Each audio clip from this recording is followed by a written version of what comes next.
자, 오늘 사도행전의 네 번째 시간으로 사도행전 18장에서 23장 말씀을 공부하는 시간입니다. 오늘 읽으신 부분들 중에서도 여러 가지 중요한 주제들이 나오는데요. 제가 먼저 여러분들과 함께 나누고자 하는 것은 브리스길라와 아굴라라는 사람에 대해서입니다. 특히 브리스길라 아내의 그 영적 리더십에 대해서 함께 살펴보고자 합니다. 18장 1절에서 3절 사이에 나오는 내용입니다. 바울이 아테네에서 전도를 한 후에 이제 고린도로 넘어왔는데, 이 고린도에 왔을 때 여기에서 브리스길라와 아굴라 부부를 만나게 됩니다. 이 부부는 바울과 직업이 같습니다. 천막 만드는 그런 직업을 가지고 있어서 함께 그 직업을 하면서 만났는데, 그래서 처음부터 바울과 함께 동역을 할 수 있었다고 생각을 합니다.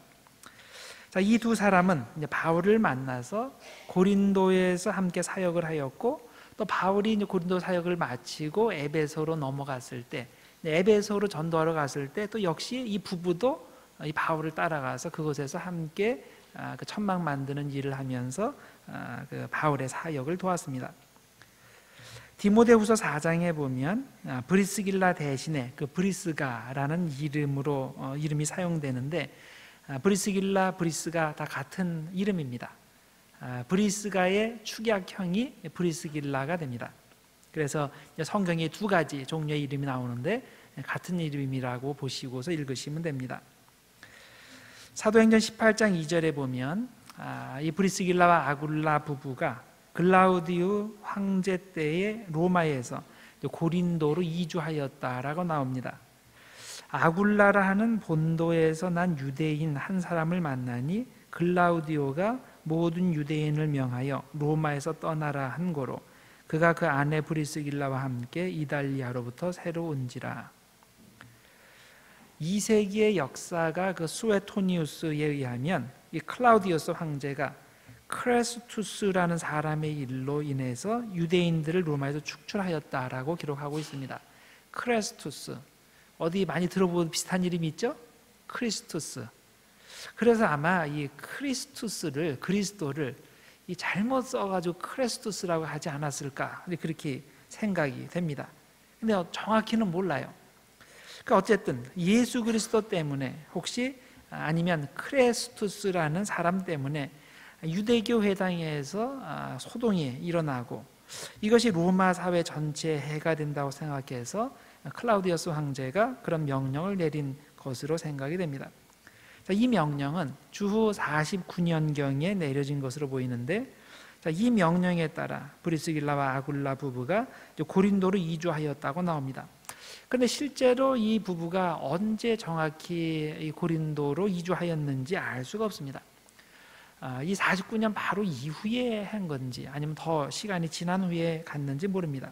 왜냐하면 황제가 유대인들 다 떠나라 라는 명령을 내렸는데, 유대인들이라는 것은 100% 유대인들 플러스 기독교를 믿는 유대인들, 이렇게 다 포함하는 거예요. 그래서 유대인들은 다 로마를 떠나라 라는 명령을 내렸는데, 실제로 무력을 사용해서 이 유대인들을 쫓아낸 기록이 나오질 않습니다. 그래서 아마 49년부터 클라우디우스 황제가 죽은 해인 54년 사이에 언제든지 이들이 고린도로 이주하였을 것으로 생각이 됩니다. 그런데 이 브리스길라와 아굴라 부부에 관하여 독특한 것이 하나 있습니다. 당시 사회에서는 가부장적 사회이기 때문에 부부의 이름이 나오면 언제나 남편 이름이 먼저 나오고 그 다음에 부인 이름이 뒤따라 나오게 됩니다.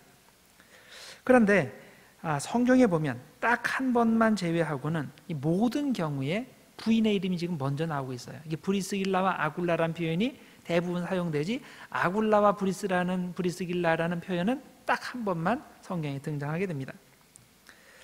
자, 예를 들어 드리면 이렇습니다. 사도행전 18장 18절에 바울은 더 여러 날 머물다가 형제들과 작별하고 배 타고 수리아로 떠나갈새 브리스길라와 아굴라도 함께 하더라. 자, 브리스길라가 먼저 나왔죠? 사도행전 18장 26절, 즉 아볼로가 회당에서 담대히 말하기 시작하거늘 브리스길라와 아굴라가 듣고 데려다가 하나님의 도를 더 정확하게 풀어 이르더라. 자, 여기서도 브리스길라와 아굴라. 그다음에 로마서 16장 3절.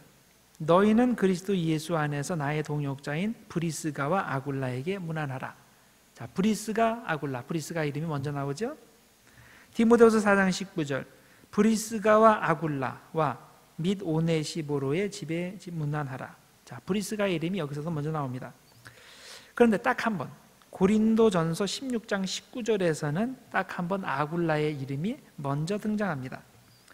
아시아의 교회들이 너희에게 문안하고 아굴라와 브리스가와 그 집에 있는 교회가 주 안에서 너희에게 간절히 문안한다 라고 되어 있어요. 그래서 나머지 경우는 다 이 부인 이름이 먼저 나오는데 이 고린도전서 16장 19절에서만 이 남편 이름이 아굴라 이름이 먼저 나온다. 여러분들이 그것을 기억하시면 됩니다. 자, 그렇다면 왜 바깥 사회의 관습과는 정반대로 이 교회 안에서는 아내인 브리스가의 이름이 남편인 아굴라란 이름보다 더 먼저 나올까요?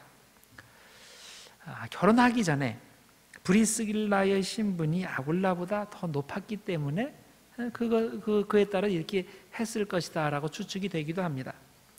자, 그러나 평등 사상이 있는 교회의 상황을 고려해 볼 때 그런 표현이 사용된 것은 아내인 브리스길라가 그 가정의 영적 리더라는 의미일 겁니다. 우리 교회는 비교적 남자 교인들의 숫자가 많은 편입니다. 그런데 보통 다른 교회들의 경우를 보면 여자 성도의 수가 남자 성도의 수에 비해 얼등하게 많습니다.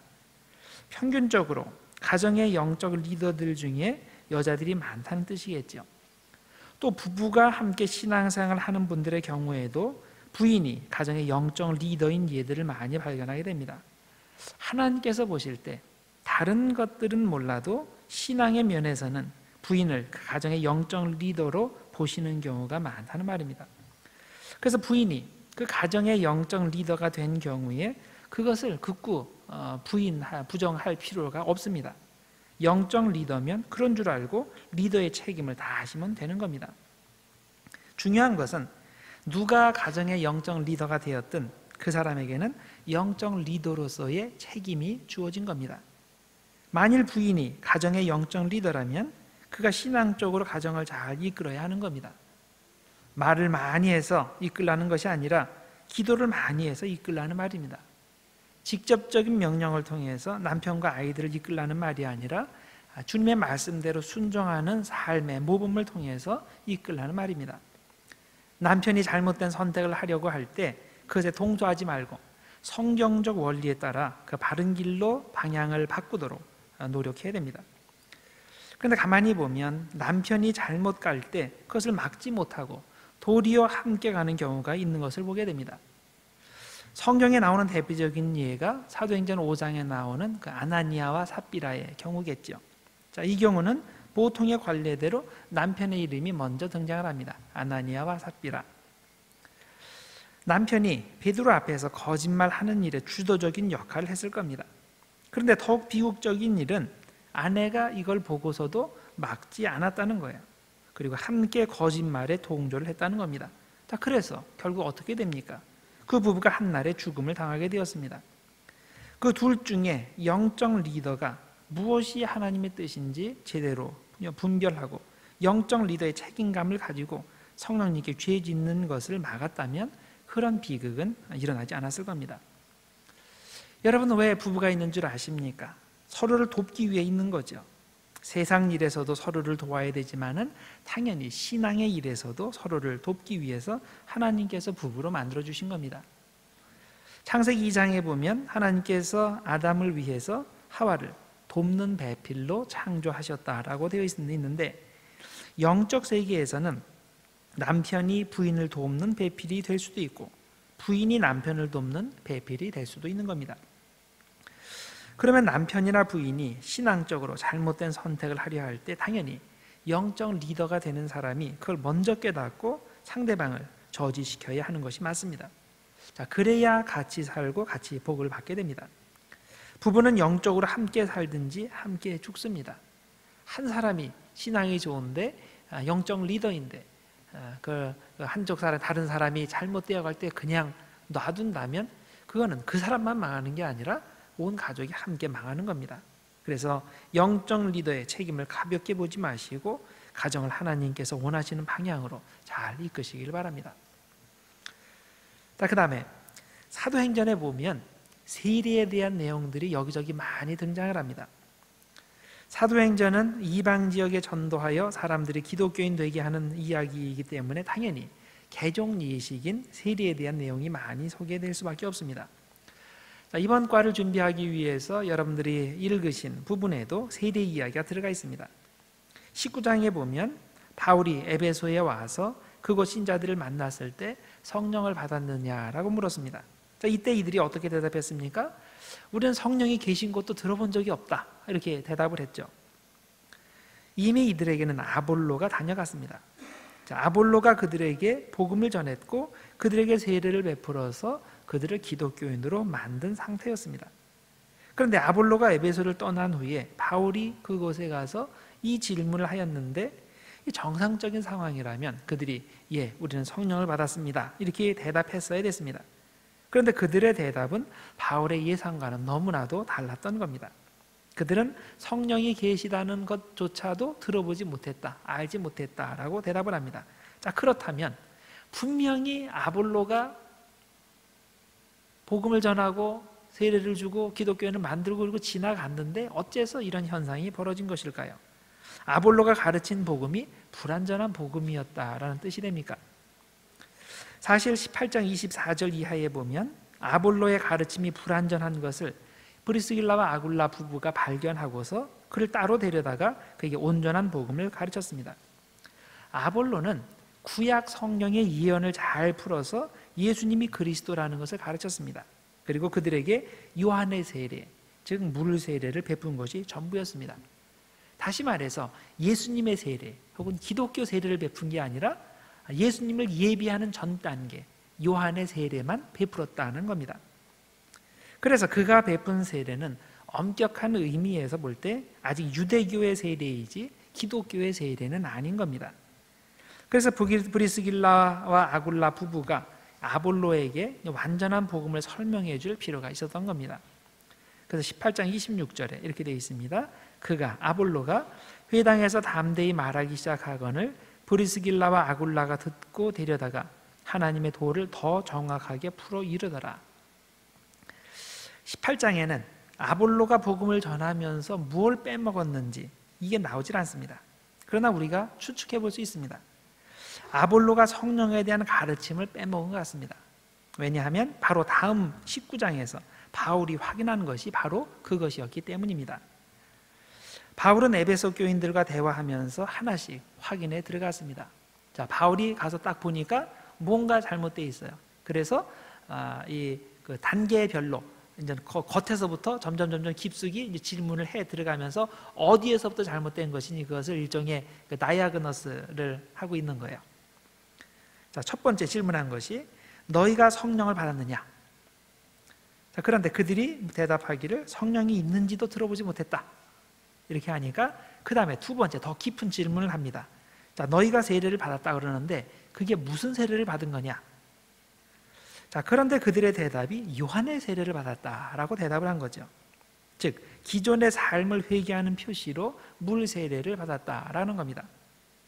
그러니까 바울은 세 번째로 들어가서 그들을 처음부터 다시 재교육시키면서 기독교식 세례가 뭔지, 물론 거기에는 성령에 대한 이야기도 당연히 포함되는 것이고 기독교식 세례가 뭔지를 처음부터 가르치고 재교육시키고 그리고 나서 세례를 베풀었습니다.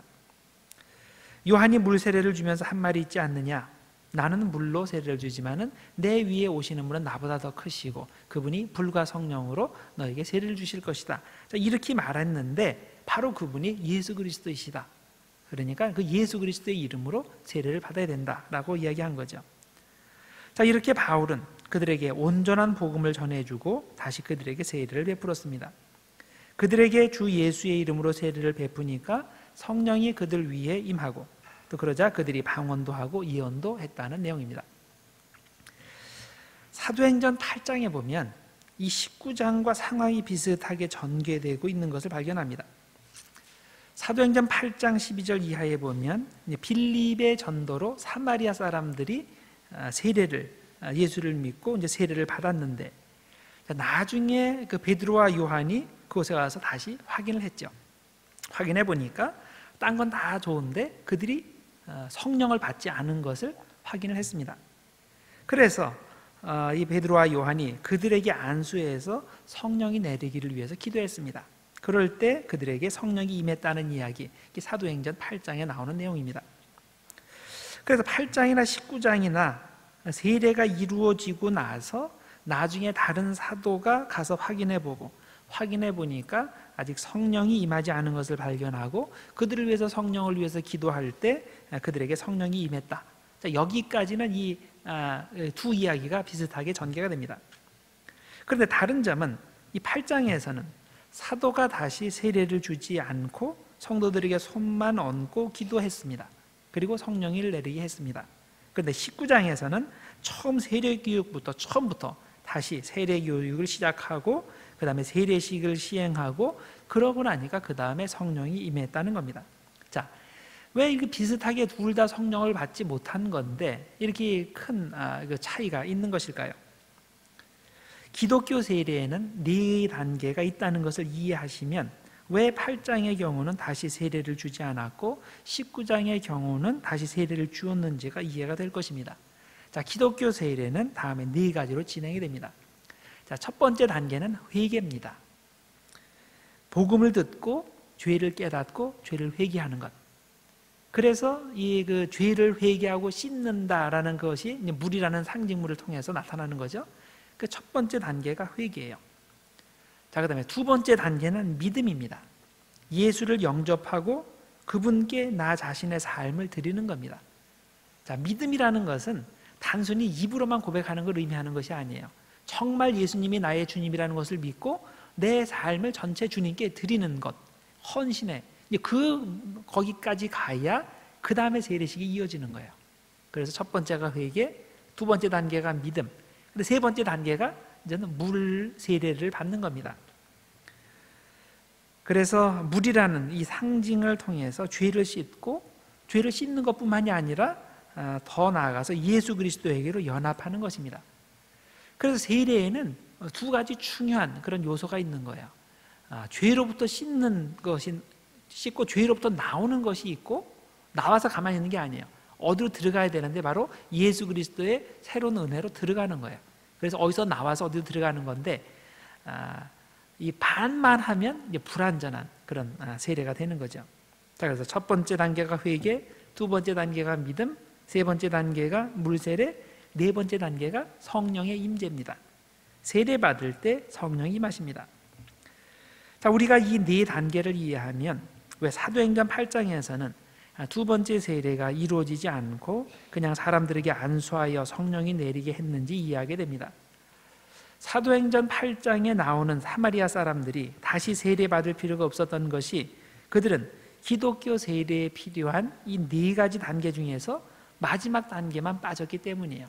1, 2, 3단계까지는 제대로 왔는데 이 4단계가 없는 거예요. 그래서 그것만 추가를 한 것이 됩니다.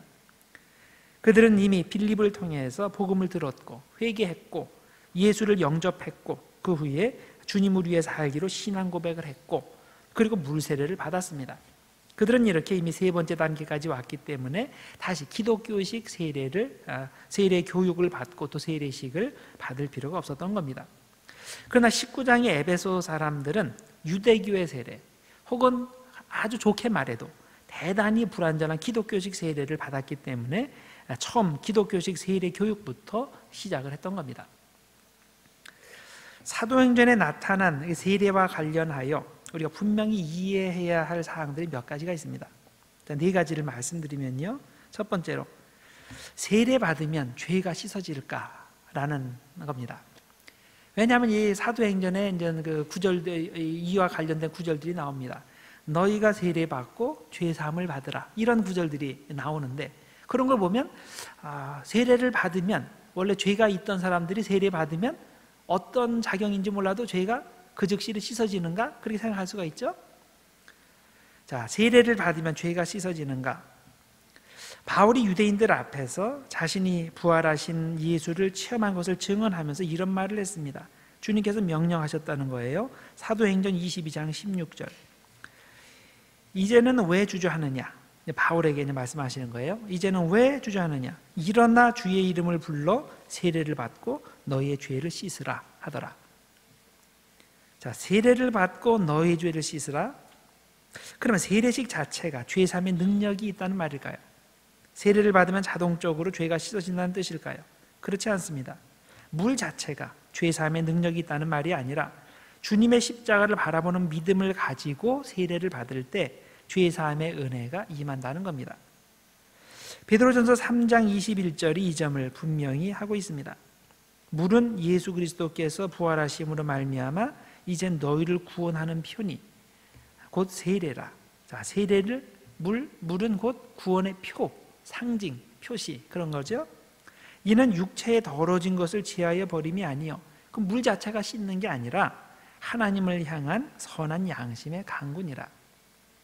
자, 세례가 뭐라고 했습니까? 구원의 표 혹은 상징이라고 했습니다.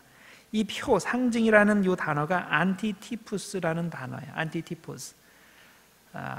타입, 어떤 타입이 있고 그것과 그 상응되는 다른 안티타입이 또 있는 거예요. 그래서 만약에 구원이 있다면 구원의 안티타입, 표시가 되는 것이 세례, 물, 그렇게 되는 겁니다. 세례 자체가 구원이 아니라는 뜻입니다. 세례 받으면 자동적으로 죄 사함 받고 천국에 들어가게 되는 것이 아니라는 말입니다. 자, 그러면 세례가 뭡니까? 십자가의 은혜로 죄 사함을 받았다는 표시입니다. 이미 죄 사함 받은 사람이 세례식에 참여하는 것이고 그런 의미에서 세례가 죄 사함의 표시가 되는 겁니다. 이는 마치 결혼식에 비유할 수 있습니다. 자, 두 사람이 사랑해야 결혼식을 하죠. 물론 사랑 안 하고도 사기치려고 결혼하는 사람도 있겠지만은 정상적인 상황에서는 사랑하는 사람들이 그것을 표시하기 위해서 결혼식을 하게 됩니다. 그런 의미에서 결혼식은 사랑의 표시가 됩니다. 그래서 우리는 세례받은 사람은 이미 믿음으로 죄사함 받은 사람, 이미 구원받은 사람이라는 것을 이해할 필요가 있습니다.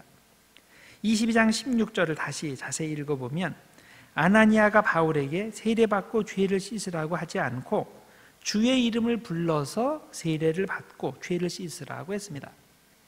주의 이름을 부른다. 이게 무슨 의미일까요? 예수는 주님이라는 고백을 하고 그분의 십자가의 은총을 의지하여 세례를 받으라는 뜻입니다. 따라서 세례 자체 혹은 물 자체가 죄를 씻는 것이 아니라 예수님의 십자가의 은혜를 믿는 그 믿음이 죄를 씻는다고 이해해야 됩니다. 주님의 십자가를 바라보는 믿음이 죄를 씻기 때문에 이 믿음을 공식적으로 표현하는 예식인 세례를 통해서도 죄를 씻는다는 표현이 가능하게 되는 겁니다. 자, 그 다음에 이와 비슷한 질문이 있습니다. 세례를 받으면 성령이 임하는가? 왜냐하면 세례 받으면 성령이 임하니까 그러면 자동적으로 세례받는 모든 사람들이 성령을 받게 되는가? 이런 생각을 하게 되죠.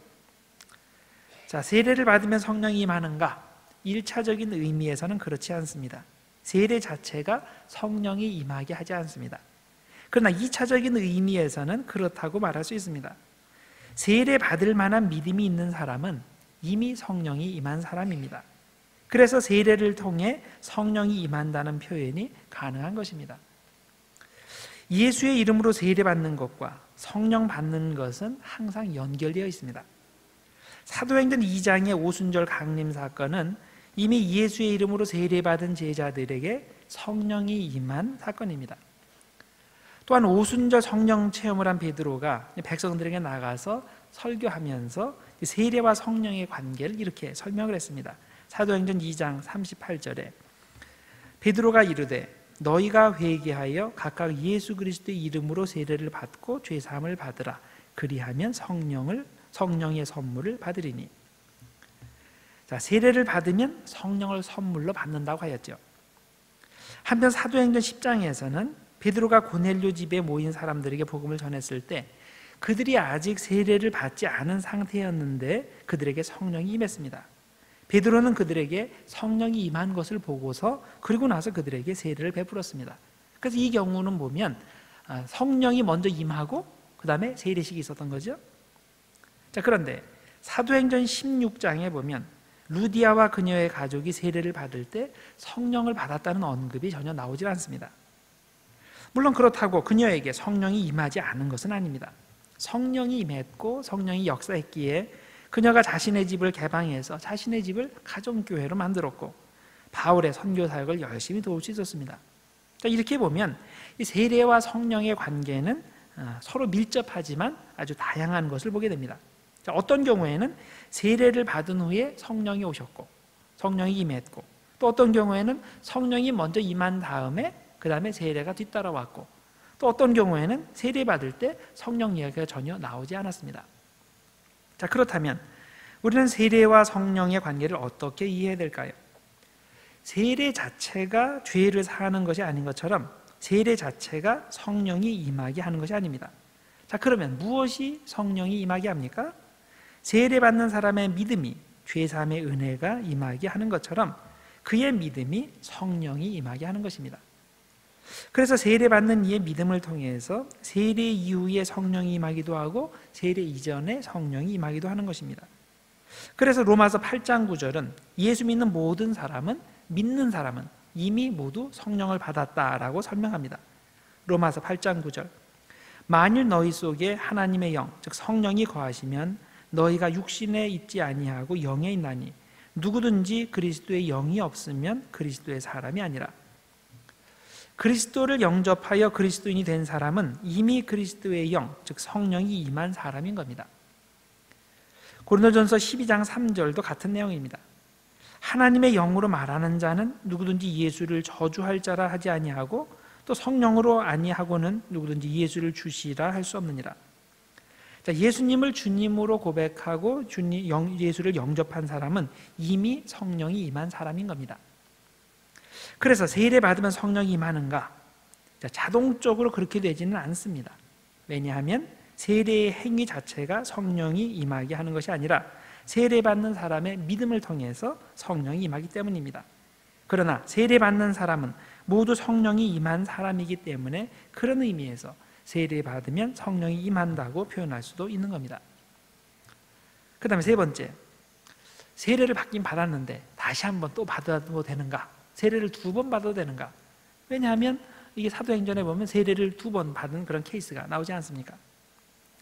자, 그런데 기독교의 세례는 한 번이면 족합니다. 사도행전 19장의 경우 아볼로에게 세례받은 사람들이 바울에게 다시 세례를 받은 것은 아볼로가 준 세례는 기독교의 세례가 아니기 때문입니다. 아볼로의 세례는 회개를 위한 세례이지 예수님께서 시작하신 하나님 나라에 들어가는 세례가 아닌 겁니다. 그래서 기독교 세례에 관해서는 바울이 그들에게 처음 세례를 준 것이 됩니다. 제가 참고 자료로 제공해드리는 글들 중에서 세례를 다시 받고 싶은데요 라는 글이 있습니다. 그것을 읽어보시면 기독교 세례는 한 번이면 족하고 오직 한 번만 받아야 한다는 것을 설명드렸습니다. 세례가 성부, 성자, 성령의 이름으로 행해지고 물이라는 상징물이 사용되면 그 세례는 어느 교회에서 행해졌든지 유효하다고 말씀드렸습니다. 그러나 세례받은 후에 다시금 자신의 죄를 자각하고 그것을 회개함으로써 이제 새로운 차원의 기독교적 삶을 살겠다고 결단하는 분들을 위해서 세례의 연장으로서 reconfirmation, 재확증 예식을 시행하는 경우도 있습니다. 물론 이 재확증 예식은 세례식이 아니기 때문에 이 예식에 참여하는 사람이 세례 받는 것처럼 똑같이 물속에 들어간다거나 아니면 침례자가 그에게 물을 붓는다거나 뿌린다거나 하지 않습니다. 단지 이것이 세례의 연장이라는 의미, 아니면 다시 세례를 회복한다는 의미에서 그 외에 다른 방식으로 물을 상징적으로 사용하기도 합니다. 어쨌든 적법하게 기독교 세례를 받은 사람은 다시 세례를 받을 수 없습니다. 그럼 네 번째, 능력 있는 기독교인이 되기 위해서는 성령 세례를 다시 받아야 되는가? 자, 두 번째 세례, 즉 물세례와 구별되는 성령 세례를 다시 받아야 된다라고 주장하는 사람들이 있습니다. 바로 오순절 교회입니다. 그래서 오순절 교회와 다른 교단들이 이 사안에 대해 의견을 달리합니다. 오순절 교회는 능력 있는 기독교인이 되기 위해서는 세례를 한 번만 받으면 안 되고 2번 받아야 되는데 두 번째 반드시 성령 세례를 받아야 된다라고 이야기를 하고, 성령 세례를 받으면 그러면 방언을 비롯한 여러 가지 성령의 은사들이 나타나게 된다라고 이야기합니다. 자, 그래서 첫 번째 받는 세례, 물 세례는 예수를 영접하고 신앙을 공개적으로 고백할 때 받는 세례이고, 그리고 두 번째 성령 세례는 물 세례 이후에 열심히 기도할 때 하나님께서 능력을 부어주시는 그런 세례라는 겁니다. 성경적 근거로 들 수 있는 것이 오순절 성령 강림 사건을 비롯하여 많은 예가 있을 수 있습니다.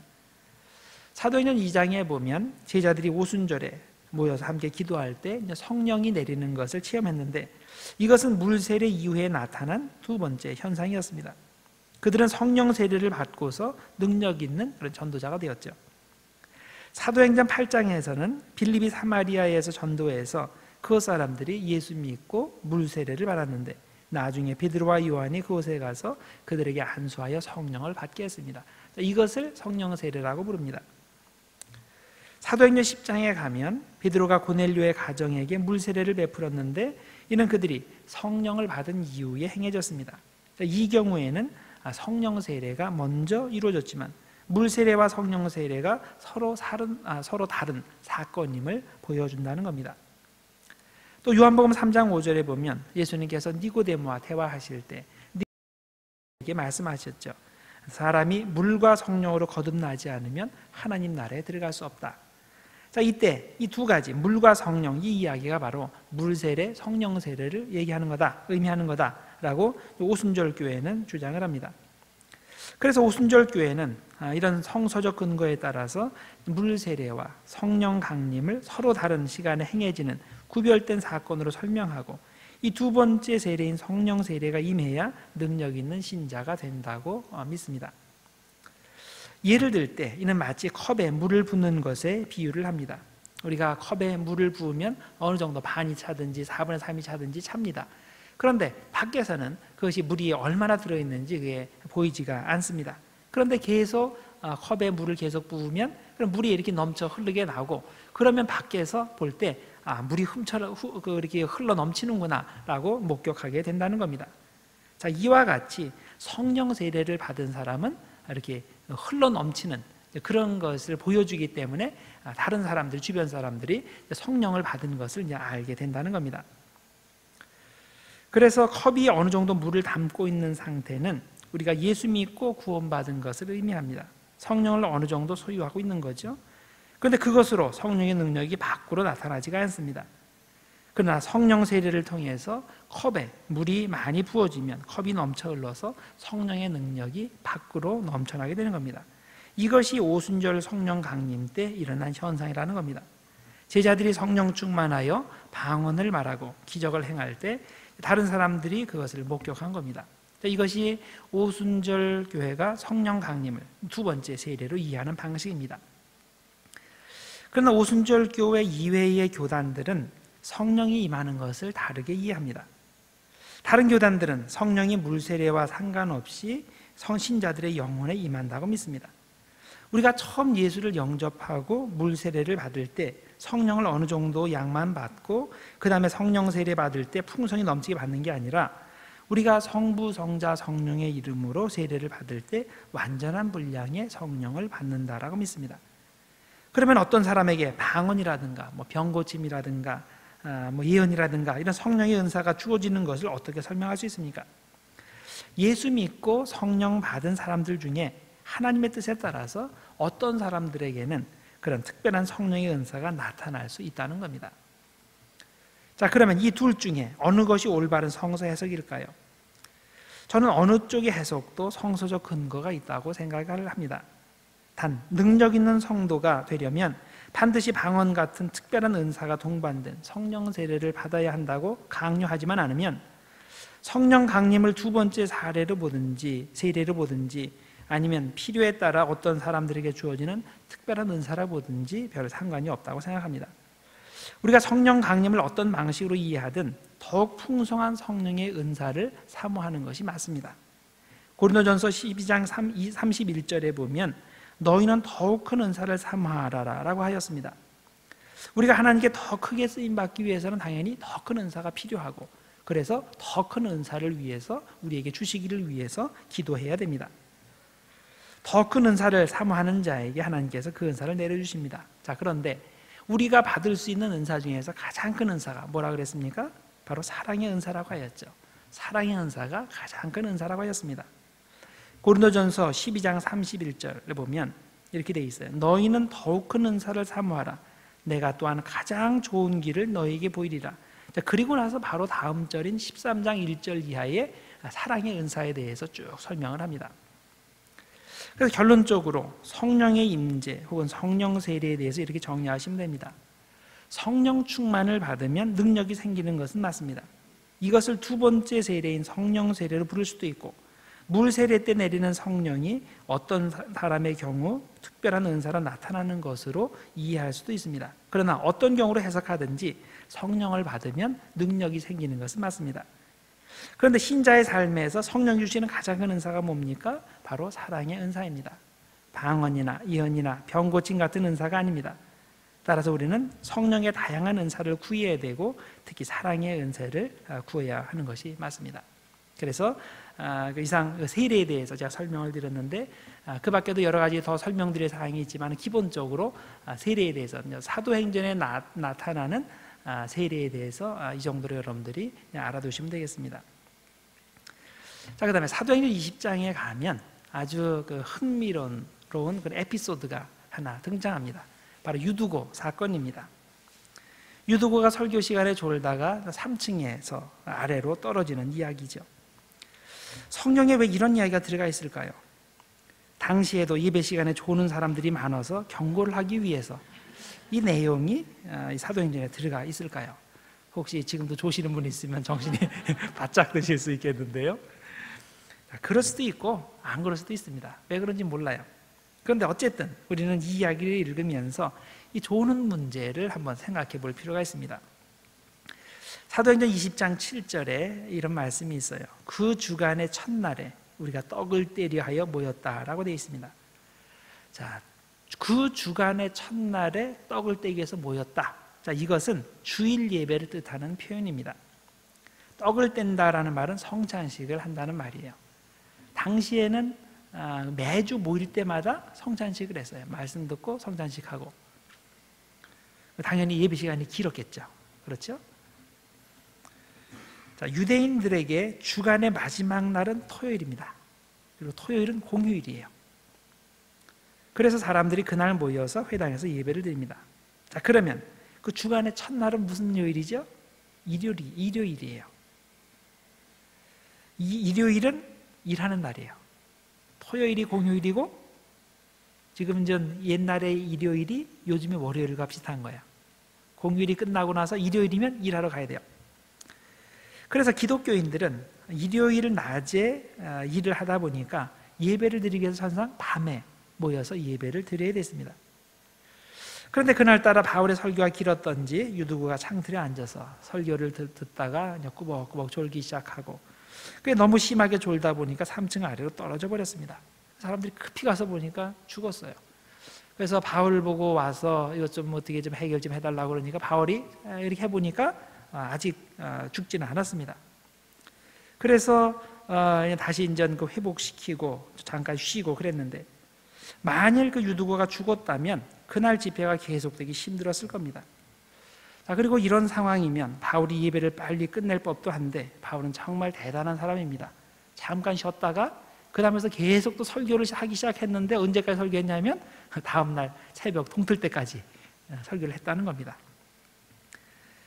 자, 유두고 왜 설교 시간에 졸았을까요? 그날따라 일이 많아서 잠시도 쉬지 못한 상태에서 예배 드리러 왔기 때문에 졸았을 수도 있습니다. 그런데 제 경험에 의하면 그 청년이 졸은 게 이게 처음이 아닐 겁니다. 상습적으로 졸았을 가능성이 많습니다. 우리 교회는 예배 시간에 조는 분들이 많지 않은 것을 감사하게 생각합니다.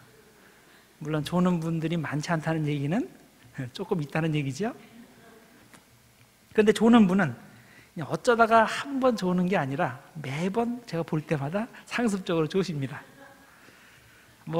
여러분들 조는 것에 대해서 재밌는 얘기들 많이 있잖아요. 스타일이 다 달라요. 어떤 사람은 푹 쓰리고 졸고, 어떤 사람은 쳐다보고서 졸고. 그러니까 여러분들이 안 좋은 척 하려고 해도 저는 다 보입니다. 여기서. 자, 그런데 이렇게 왜 이 예배 시간에 조는 분들은 그렇게 상습적으로 계속 졸까요? 정말 일이 고돼서 쉴 기회가 전혀 없어서 할 수 없이 조는 것일까요? 분명히 그런 경우들이 있습니다.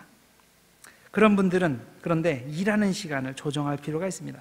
왜냐하면 그런 식으로 매번 예배 시간마다 졸면 영의 양식을 공급받지 못해서 영양실조에 걸리게 됩니다. 뭐 당장에는 별 차이가 없을 겁니다. 그러나 그런 식으로 매번 졸면 신앙이 약해지고 그 상태가 계속 지속이 되면 그런 심한 고질병에 걸리게 됩니다.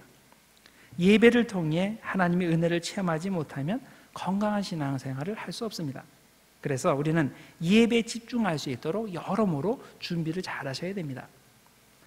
제가 세교반을 인도할 때 드리는 말씀이 있습니다. 예배는 그냥 시간이 되어서 참석하면 은혜 받는 게 아니라 반드시 은혜를 사모하는 마음으로 준비해야 은혜 받는다라고 말씀을 드립니다. 그래서 주일 예배를 제대로 드리기 위해서는 토요일 날 무리하지 말아야 됩니다. 여러분들은 이제 여기는 대개 이제 토요일 날 쉬시는 분들이 많은데 금요일 날 저녁에 와서 토요일 날 쉬고 그리고 이제 밀렸던 그 연속극들을 한번 쭉 보려고 하다가 새벽 1시, 2시 이렇게 넘어가서 그리고 그 다음날 예배에 참석하면 어떻게 될까요? 정신이 해롱해롱해서 말씀에 집중할 수 없습니다. 주일에 예배를 통해서 은혜 받고 싶으면 토요일에 무리하지 말고 일찍 주무셔야 됩니다. 제가 이전 교회를 섬길 때 교인이었던 어느 80대 할머니가 계십니다. 이분은 몸이 참 약하신 분이에요. 그리고 이분은 목에 항상 딱 누를 수 있는 버튼 형식의 목걸이를 차고 다녀요. 왜냐하면 자기가 쓰러지면 딱 눌러야 되니까. 누르면 앰뷸런스가 자기 있는 대로 이 GPS를 해가지고 오게 됩니다. 근데 왜 그러냐면 이분이 평소에 그 스몰 스트로크가 아주 자주 온다는 거예요. 한번 크게 와가지고 그냥 죽고 그런 게 아니고 조그만 게 오는데 이게 언젠가 메이저로 오게 되는데 그러면 자기가 언젠가 그냥 죽을 수도 있는 건데 그럴 때 쓰러질 때 비몽사몽간에 누르려고 이걸 지금 가지고 계신 거예요. 그러니까 평소에 이게 몸이 약하기 때문에 얼마나 조심을 많이 하겠습니까? 그런데 이런 약한 분이 주일에 한 번도 빠지질 않습니다. 그리고 주일 예배 때마다 한 번도 졸지 않고 매번 은혜를 받으십니다. 그래서 제가 신방할 기회가 있어서 그분 집에 가서 이런저런 이야기를 나누다가 그 할머니에게 물었습니다. 할머니, 그렇게 몸이 약하신데 어떻게 1년에 한 번도 그 주일 예배에 빠지지 않으시고 또 일찍 오시고 그렇게 잘 지키십니까? 그분이 이렇게 대답을 하십니다. 저는 주일 예배를 위해서 정말 준비를 많이 합니다. 토요일에는 그래서 아무 데도 안 갑니다. 왜냐하면 토요일에 힘을 빼면 주일에 교회 오는 게 힘들어가지고 토요일은 무조건 아침부터 조심하면서 쉽니다. 이렇게 얘기를 하는 거예요. 여러분, 이 정도 예배를 온전히 드리기 위해 준비하는 분은 예배 드릴 때 반드시 은혜를 받습니다. 목사가 그날 특별히 죽을 써도 이런 분은 은혜를 받습니다. 왜? 영혼의 그릇이 준비되어 있기 때문입니다. 여러분들도 주일 예배를 통해 은혜 받으시기를 원하시면 은혜 받을 마음을 준비하셔야 됩니다. 은혜 받는데 도움이 될 것은 하고 도움이 안 될 것은 하지 말아야 됩니다. 어느 주일에 보니까 예배 잘 나오던 부부가 나오지 않았습니다. 그래서 전화를 했습니다. 매주 빠지시는 법이 없는데 어떻게 해서 그렇게 나오시지 않았습니까? 어디 아프셨습니까? 아니면 무슨 급한 일이 생겼습니까? 그런데 그 남자분이 대답이 이랬습니다. 죄송합니다. 사실은 이 교회 앞까지 부부가 차 타고 왔습니다. 그런데 오는 중에 된통 싸웠습니다. 서로 험한 말을 하고서 싸우고 그러다 보니까 이제 교회까지 왔는데 그러다 보니까 도저히 이 마음으로 교회에 들어가서 예배를 드릴 수가 없었습니다. 그래서 둘이 합의하에 그냥 오늘은 예배 드리지 말자 하고서 집으로 갔다는 겁니다. 여러분, 예배 드리기 위해서는 정말 조심해야 됩니다. 여러분, 싸울 일이 있으면 절대 교회 오면서 차 안에서 싸우시면 안 돼요. 조심하셔야 돼요. 예배 드리러 오면서 차 안에서 싸우는 사람은 은혜 안 받으려고 지금 작정한 사람이에요. 그래서 은혜 받는 데 집중하면 그러면 뭘 조심해야 된다는 걸 미리 생각하고서 특히 싸우는 일을 하지 말아야 됩니다. 조금 오래 삐지는 사람, 그분은 토요일부터 조심하셔야 돼요. 토요일에도 싸우지 않도록 이제 조심을 하셔야 됩니다. 그래서 이제 그 싸울 일이 있으면 절대 이제 교회에 오면서 차 안에서 싸우지 말고 정 싸우려면 교회에서 예배드리고 은혜 많이 받고 가면서 싸우시기 바랍니다. 은혜 받으면 싸움이 되는지는 모르지만 어쨌든 그런 건 다 예배 뒤로 미루시길 바랍니다. 자, 그 밖에 예배를 제대로 드리기 위해서 준비해야 될 것들이 많습니다. 기도로 준비하고 시간적으로도 준비하고 비즈니스를 무리하지 않고 잘 적당하게 운영함으로써 준비하고 가정을 사랑으로 섬김으로써 준비하고 체력을 잘 관리함으로써 준비하고 부엌 봉사나 여러 봉사에 마음이 빼앗기지 않도록 조심함으로써 준비하고 하여튼 여러분들이 예배를 잘 드리기 위해서 무엇을 준비해야 할까 이걸 생각하시고 잘 준비하셔야 됩니다. 준비하는 만큼 은혜를 받을 수 있고 은혜 받는 만큼 여러분의 영적 생명이 건강하게 된다는 것을 명심하기를 바랍니다. 그래서 우리들이 딴 것도 중요하지만은 예배에 집중해서 예배를 방해하는 요소들을 미리 생각해서 제거하고 차단하는 그런 지혜가 필요합니다. 자, 그 다음에 또 한 가지 여러분들에게 말씀드리고 싶은 것은 하나님의 그 사명자는 하나님께서 책임지신다는 겁니다. 사도행전의 주인공은 사도들이 아니죠. 하나님입니다. 성령님입니다. 하나님께서 원하시는 계획이 있으면 그 계획을 위해 사람들을 선택하시고 그들에게 사명을 주시고 그 사명대로 그들이 순종하여 하나님의 계획을 이룰 수 있도록 이끌어 가십니다. 하나님께서 바울을 선택하신 것이 대표적인 이해가 됩니다. 이방 전도를 위해서 하나님께서 그를 선택하셨고 다메섹 도상에서 그 계획을 실행하셨습니다. 사도행전 22장 14절과 15절에 그 내용이 나옵니다. 그가 또 이르되 우리 조상들의 하나님이 너를 택하여 너로 하여금 자기 뜻을 알게 하시며 그 의인 예수님을 보게 하시고 그 입에서 나오는 음성을 듣게 하셨으니 그 이유가 뭐냐?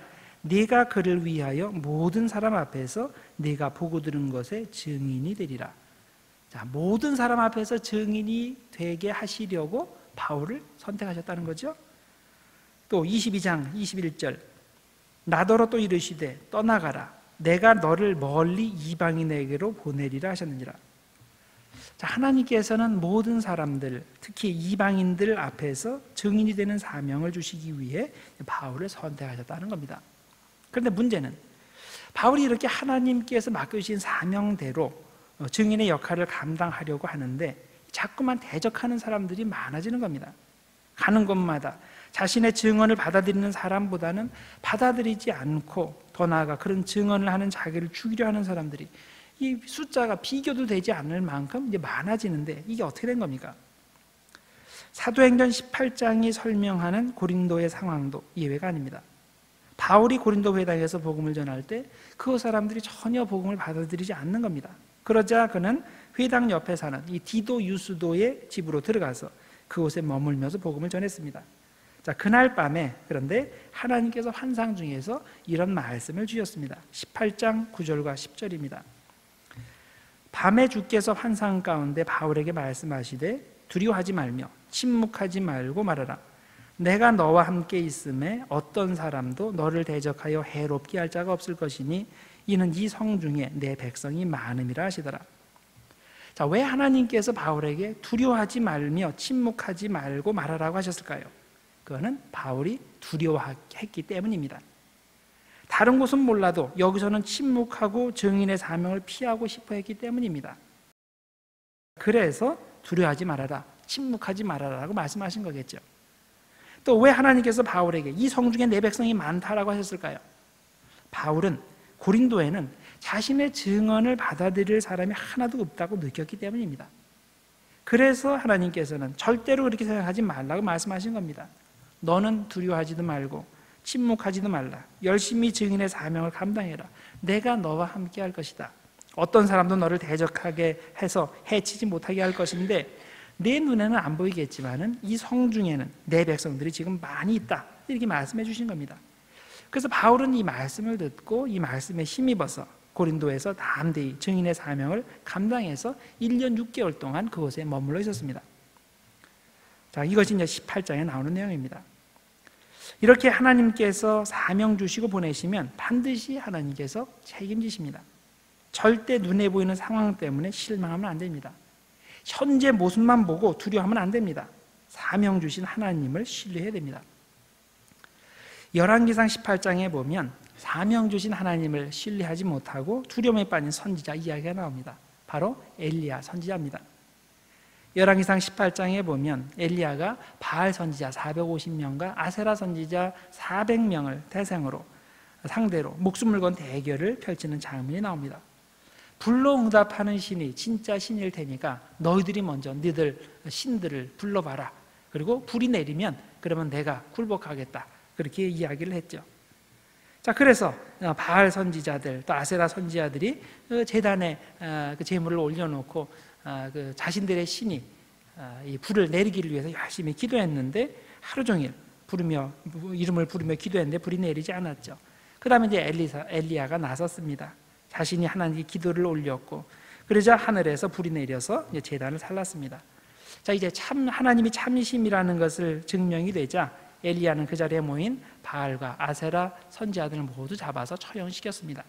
자, 그런데 그 후에 왕비 이세벨이 엘리야에게 사람을 보내 소식을 전했죠. 열왕기상 19장 2절 내가 내일 이맘때에는 반드시 네 생명을 저 사람들 중 한 사람의 생명과 같게 하리라. 그렇게 하지 아니하면 신들이 내게 벌 위에 벌을 내림이 마땅하니라. 이세벨이 엘리야를 죽이고 싶으면 이런 정갈 보내지 말고 직접 사람을 보내서 죽이면 되지. 왜 그에게 내일 아침까지 시간을 주었을까요? 왜 오늘 죽이면 되는 거를 내일 죽인다고 했을까요? 엘리야에게 죽음의 공포심을 심어주어서 그를 무력하게 만들기 위해서입니다. 그녀의 예상대로 엘리야가 공포심에 사로잡혔습니다. 그래서 아무도 자기를 찾아올 수 없는 사막으로 숨어 들어갔습니다. 도망쳤습니다. 그리고 사막 여러 군데를 다니다가 혼자서 호렙산 동굴에 들어가서 한탄하며 하나님께 기도했습니다. 열왕기상 19장 14절이 그 내용입니다. 내가 만군의 하나님 여호와께 열심히 유별하오니 이는 이스라엘 자손이 주의 언약을 버리고 주의 제단을 헐며 칼로 주의 선지자들을 죽였음이오며 오직 나만 남았거늘 그들이 내 생명을 찾아 빼앗으려 하나이다. 자, 오직 나만 남았거늘 이게 무슨 말입니까? 현재 이스라엘에는 하나님 편인 사람은 나 혼자뿐이라는 얘기죠. 아무도 없다는 말이죠.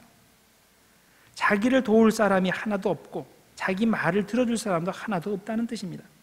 그런데 이때 하나님께서 무슨 말씀을 해주셨습니까? 19장 18절 그러나 내가 이스라엘 가운데 7,000명을 남기리니 다 바알에게 무릎을 꿇지 아니하고 다 바알에게 입맞추지 아니한 자니라. 자기 혼자인 줄 알았더니 하나님께서 이미 7,000명을 준비해 놓으셨다는 겁니다. 이게 얼마나 놀라운 일입니까? 하나님께서 사명 맡겨주셔서 사명을 감당하는 사람은 분명히 기억해야 됩니다. 내 눈에 하나님 편인 사람이 한 명도 보이지 않는 것은 사탄이 주는 망상입니다. 이세벨이 주는 망상입니다. 하나님이 가라고 명령하셨으면 그 일을 맡으라고 명령하셨으면 하나님 반드시 나와 협력할 사람을 미리 준비해 놓으셨습니다. 이걸 믿어야 됩니다.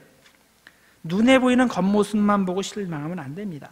당장 보이는 현재의 모습만 보고 두려워하면 안 됩니다. 하나님께서 사명 주시고 보내실 때는 반드시 하나님께서 책임지십니다. 정반대의 상황에도 같은 원리가 적용됩니다. 하나님께서 부르시지도 않았고 사명을 주시지도 않았는데 내가 그곳에 가면 일이 잘 풀릴 것 같고 내가 그 일을 하면 모든 사람들이 나를 도와줘서 내 편이 되어줄 것 같은 그래서 안심이 되는 그런 상황이 있습니다. 그런데 그런 곳으로 가면 어떻게 될까요? 하나님께서 하시지 않기 때문에 그곳에 가면 큰 재앙을 만나게 됩니다. 하나님의 뜻이 아니기 때문이에요. 우리가 사명을 잘 감당할 수 있는지 없는지는 나의 능력에 달린 것이 아닙니다. 상황에 달린 것도 아닙니다. 사명자로서의 성패는 하나님께서 이 일을 명령하셨고 그래서 하나님께서 나와 함께 해주시는지 아니면 내 뜻대로 행동함으로 하나님이 함께 하시지 않는지 여기에 달려있는 겁니다. 그 여러분들 잘 분별하셔야 됩니다. 내가 진짜 편안하게 아무 저항 없이 할 수 있는 그런 영역, 그런 지역 그것으로 가서 일하는 게 하나님의 뜻일까 잘 생각하셔야 됩니다. 물론 그것이 하나님께서 원하시는 그 성경적인 그런 가르침이라면 그것도 괜찮아요. 그렇지만 많은 경우에 안 그런 경우가 더 많습니다. 사도행전 20장부터 21장까지 보면 바울이 예루살렘을 향해서 계속 이동하는 이야기가 나옵니다. 그런데 이것은 복음서에서 예수님께서 예루살렘을 향해서 한 걸음 한 걸음 이동하시는 것과 비슷합니다. 복음서에서는 예수님께서 예루살렘으로 가시면서 중간중간에 자신이 고난받을 것을 예고하셨는데, 마찬가지로 사도행전에서는 바울이 예루살렘으로 가는 도중에 여러 선지자들이 바울이 예루살렘에서 고난당할 것을 예언해 주었습니다.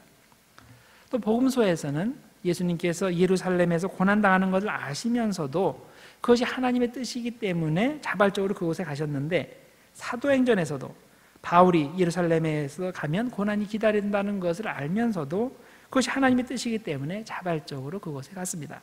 자, 바울은 예수님이 가신 고난의 길, 십자가의 길을 그대로 지금 따라가고 있는 겁니다. 바울은 자신이 왜 고난의 길을 가는지를 이렇게 설명했습니다. 20장 22절에서 24절입니다. 보라, 이제 나는 성령에 매여 예루살렘으로 가는데 거기서 무슨 일을 당하는지 알지 못하노라. 오직 성령이 각 성에서 내게 증언하여 결박과 환난이 나를 기다린다 하시나, 내가 달려갈 길과 주 예수께 받은 사명 곧 하나님의 은혜의 복음을 증언하는 일을 마치려 하면은 나의 생명조차 조금도 귀한 것으로 여기지 아니하노라. 바울이 왜 예루살렘으로 향하는 고난의 길을 간다고 했습니까? 그 이유는 그게 하나님께서 맡겨주신 자신의 사명이기 때문입니다. 예루살렘에서도 은혜의 복음을 전하는 것이 하나님이 맡겨주신 사명이고, 더 나아가서 예루살렘을 거쳐서 로마에까지 가서 그곳에서 복음을 전하는 것이 하나님의 사명이기 때문입니다. 사도행전 19장 21절에 그 내용이 나옵니다. 이 일이 있은 후에 바울이 마게도냐와 아가야를 거쳐 예루살렘에 가기로 작정하여 이르되 내가 거기 갔다가 후에 로마도 보아야 하리라 하고. 그러니까 바울은 처음 시작할 때부터 예루살렘을 거쳐서 로마로 가게 될 텐데, 그런데 예루살렘에 가면 큰 고난이 나에게 닥칠 것이라는 걸 알고 있는 거예요. 그렇지만은 그 전체적으로 로마까지 가는 것이 하나님의 뜻이기 때문에 바울은 그 길을, 고난의 길을 순종해서 가는 겁니다. 또 바울이 예루살렘으로 가는 도중에 제자들이 바울에게 예루살렘에 가지 말라고 반복해서 간청하는 내용들이 나옵니다. 우선 두로에 있는 제자들이 이렇게 간청했습니다. 21장 4절에 보면 두로에 있는 제자들이 이렇게 간청합니다. 제자들을 찾아 거기서, 즉 두로에서 이레를 머물더니 그 제자들이 성령의 감동으로 바울더러 예루살렘에 들어가지 말라 하더라. 또한 가이사랴에 갔을 때 가이사랴에 있는 빌립의 집에서 선지자 아가보가 이렇게 경고했습니다. 21장 11절과 12절. 아가보가 우리에게 와서 바울의 띠를 가져다가 자기 수족을 잡아매고 말하기를 성령이 말씀하시되 예루살렘에서 유대인들의 이같이 이 띠 임자를 결박하여 이방인의 손에 넘겨주리라 하거늘 우리가 그 말을 듣고 그곳 사람들과 더불어 바울에게 예루살렘으로 올라가지 말라고 하니. 그러나 바울은 하나님이 맡겨주신 사명을 감당하기 위해 많은 사람들의 간청을 뒤로 한 채 예루살렘으로 갔는데, 예상대로 그곳에 가보니까 그곳에서 체포되어서 고난을 당하게 됩니다. 유대인들이 죽자 사자 달려들기 때문에 천부장이 군대를 풀어서 바울을 잡아서 감옥에 가두어 놓아야 했습니다. 그렇다면 바울이 예루살렘에 오지 말아서 했던 것일까요? 그렇게 중간에 선지자들이 이곳에서의 고난을 예언했다면 바울이 이곳에 오는 것이 하나님의 뜻이 아닌 것이 아닐까요? 만일 정말 바울이 예루살렘에 오는 것이 하나님의 뜻이었다면 그가 고난당하지 않고 자유로이 복음을 전할 수 있어야 하지 않겠습니까? 그런데 절대로 그렇지 않습니다. 바울이 예루살렘에서 고난당하는 것은 철저히 하나님의 계획에 의한 것이었습니다. 바울이 간신히 유대인들의 손을 피하여 로마 군대의 영내에 들어갔을 때 하나님께서 이런 말씀 주셨습니다. 23장 11절. 그날 밤에 주께서 바울 곁에 서서 이르시되 담대하라. 네가 예루살렘에서 나의 일을 증언한 것 같이 로마에서도 증언하여야 하리라 하시니라. 하나님의 계획은 바울이 예루살렘에서 복음을 전하고 그 다음에 로마에게까지 가서 그곳에서도 복음을 전하는 것이었습니다. 단 그 방법이 편안한 방법이 아니라 바울이 고난당하는 방법이었을 뿐입니다. 바울에게는 분명한 신앙의 원칙이 있습니다. 제자는 하나님이 주신 사명에 순종해야지 편안한 삶을 추구하는 것이 목표가 되어서는 안 된다는 겁니다. 만일 하나님께서 주신 사명을 감당할 때 고난이 온다면 그 고난도 사명 감당하는 것의 일부가 되는 겁니다. 기쁘게 감당해야 됩니다. 그렇기 때문에 바울은 예루살렘으로 오는 도중에 예언자들이 예언한 내용을 잘못 이해하지 않았습니다. 예언자들이 고난을 예언하는 것은 고난을 피하라는 뜻이 아니라 고난이 오니까 정신 똑바로 차리고 잘 준비하라는 그런 의미로 받아들인 겁니다. 바울은 올바른 신앙관을 가지고 있습니다. 만일 그의 기본 신앙관이 잘못되어 있었다면 하나님이 주신 예언을 잘못 해석했을 겁니다. 편안한 삶을 사는 것이 하나님의 뜻이라고 생각했다면 고난의 예언을 예루살렘으로 들어가지 말라는 뜻으로 이해했을 겁니다. 그러나 그는 사명 감당하는 것이 하나님의 뜻이라고 생각했기 때문에 고난의 예언을 경고와 준비의 의미로 받아들였던 것입니다. 여러분, 사명자는 하나님께서 책임지십니다. 사명자는 하나님이 주신 사명을 감당할 때 때로는 고난을 통과해야 됩니다. 그러나 하나님께서 반드시 함께 하시기 때문에 그가 맡겨진 사명을 완수하기까지는 하나님께서 반드시 지키시고 함께 하시고 뜻을 이루어 주십니다. 이런 믿음을 가진 사명자들 모두 되셔서 여러분의 온전한 순종을 통해 하나님의 뜻이 이루어지기를 바랍니다. 우리가 고난을 통해서 하나님의 뜻에 집중을 할 때 고난을 통해서 하나님께서는 당신의 교회를 세우시고 하나님의 나라를 세우십니다. 그런 일에 기묘히 사용되는 여러분들과 제가 되기를 주님의 이름으로 축원합니다. 기도하겠습니다. 하나님 아버지, 감사합니다. 오늘도 주님의 말씀을 통해서 우리를 교훈하심을 감사합니다. 하나님, 우리들이 하나님의 뜻에 집중하게 하시고 때로는 그 하나님의 사명 감당할 때에 고난이 임하지만은 그 고난도 우리 사명의 일부라고 생각하고 감사함으로 잘 감당하게 해 주시옵소서. 하나님 아버지, 하나님께서 함께 하시는 곳이 언제든지 우리에게 승리의 길이 되는 줄 믿습니다. 편안한 길이 승리의 길이 아니라 주님과 동행하는 길이 승리의 길임을 우리들이 믿고 그런 믿음의 눈으로 우리가 믿음에 승리할 수 있는 우리 모두가 될 수 있도록 하나님 축복하여 주시옵소서. 예수님의 이름으로 기도드렸나이다. 아멘.